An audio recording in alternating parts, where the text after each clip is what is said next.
नमस्कार साथियों, साहित्य सृजन चैनल में आपका बहुत बहुत स्वागत है। आज के वीडियो में हम बात करेंगे कुमाऊं विश्वविद्यालय के पाठ्यक्रम के विषय में।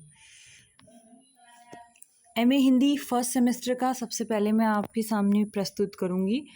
एमए हिंदी का पाठ्यक्रम द्विवर्षीय है, जिसमें 4 सेमेस्टर हैं। प्रत्येक सेमेस्टर में 4 प्रश्न पत्र हैं और प्रत्येक प्रश्न पत्र 100 अंक का है।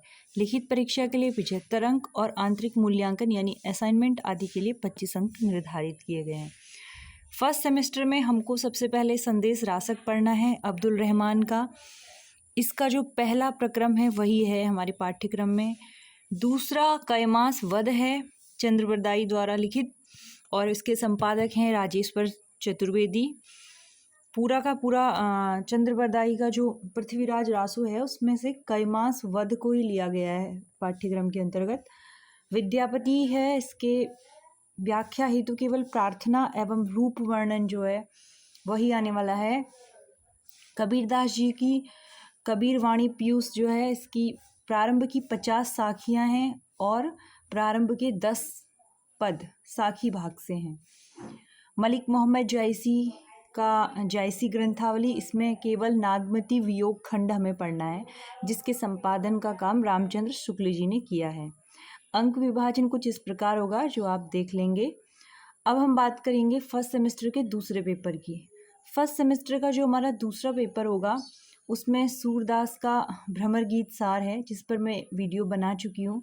तुलसीदास जी का विनय पत्रिका है, इस पर भी जल्दी हम काम करेंगे। केशवदास जी का संक्षिप्त रामचंद्रिका, बिहारी का बिहारी नवनीत और घनानंद का घनानंद कवित्त। घनानंद कवित्त के आरंभिक 20 छंद हैं, जिन पर भी मैं अभी काम कर रही हूँ। जल्दी इसके वीडियो अपलोड किए जाएंगे। और बिहारी नवनीत के केवल 50 प्रारंभिक दोहे हैं और विनय पत्रिका के पद संख्या 51 से लेके 100 तक है। अंक विभाजन आप लोग इस देख लीजिएगा। आगे बढ़ते हैं हम तीसरे पेपर में। First semester MA Hindi first semester जो कुमाऊं यूनिवर्सिटी का, उसका तीसरा पेपर होगा हमारा भारतीय काव्य शास्त्र। इसमें हम काव्य शास्त्र की परिभाषा, काव्य के लक्षण, काव्य हेतु, काव्य प्रयोजन और काव्य भेद पढ़ेंगे। काव्य संप्रदाय, रस संप्रदाय और रस की निष्पत्ति, साधारणीकरण, अलंकार संप्रदाय, रीति संप्रदाय, ध्वनि संप्रदाय, वक्रोक्ति संप्रदाय और औचित्य संप्रदाय, ये हमको इसकी दूसरी इकाई में पढ़ना है। और तीसरी इकाई में है हिंदी आलोचना, जिसमें जो खास प्रमुख हिंदी के आलोचक हैं जैसे कि रामचंद्र शुक्ल जी, हरिहरि प्रसाद द्विवेदी जी, डॉक्टर नगेंद्र जी, डॉक्टर रामविलास शर्मा जी, डॉक्टर नामवर सिंह जी, इनके विषय में हमने तीसरे पेपर में पढ़ना है। देखिए, पाठ्यक्रम का ज्ञान होना, सिलेबस मालूम होना इसलिए भी ज़रूरी है क्योंकि जब हम सिलेबस के अकॉर्डिंग अपनी तैयारी करते हैं तो हम भटकते नहीं। हमें क्या पढ़ना है ये इस पर कोई डाउट नहीं रहता है, हमें बस इतना पढ़ना है, ये जानकारी क्लियर हो जाती है। चौथा जो हमारा पेपर होगा, फर्स्ट सेमेस्टर का चौथा पेपर, जिसका नाम है हिंदी साहित्य का इतिहास आदिकाल से रीतिकाल तक।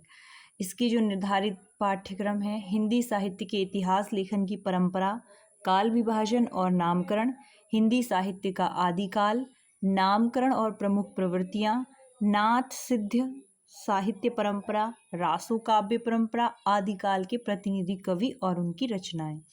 दूसरा आ जाता है मध्यकाल। मध्यकाल के अंतर्गत हम पढ़ेंगे भक्तिकाल की ऐतिहासिक पृष्ठभूमि, उसकी प्रमुख प्रवृत्तियाँ। भक्तिकाल के अंतर्गत निर्गुण संत काव्य, भक्तिकाल के अंतर्गत सगुण और सूफी काव्य परंपरा।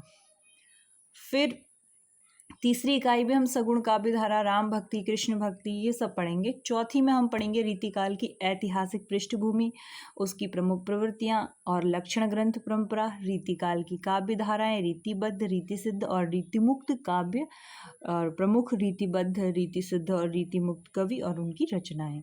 तो इस प्रकार फर्स्ट सेमेस्टर में हम लोग 4 प्रश्न पत्रों को पढ़ेंगे। एक बार मैं आपको दोबारा बता देती हूँ। फर्स्ट जो हमारा पेपर होगा उसका नाम होगा आदिकालीन एवं निर्गुण काव्य। द्वितीय प्रश्न पत्र होगा सगुण काव्य एवं रीतिकालीन काव्य। और तीसरा जो हमारा पेपर होगा भारतीय काव्य शास्त्र। चौथा हमारा पेपर जो होगा वो होगा हिंदी साहित्य का इतिहास आदिकाल से रीतिकाल तक। तो इसमें ध्यान रखने की बात यह है कि ये कंपलसरी होगा, इसमें दूसरे चुनाव के कोई विकल्प हमारे पास नहीं रहते हैं।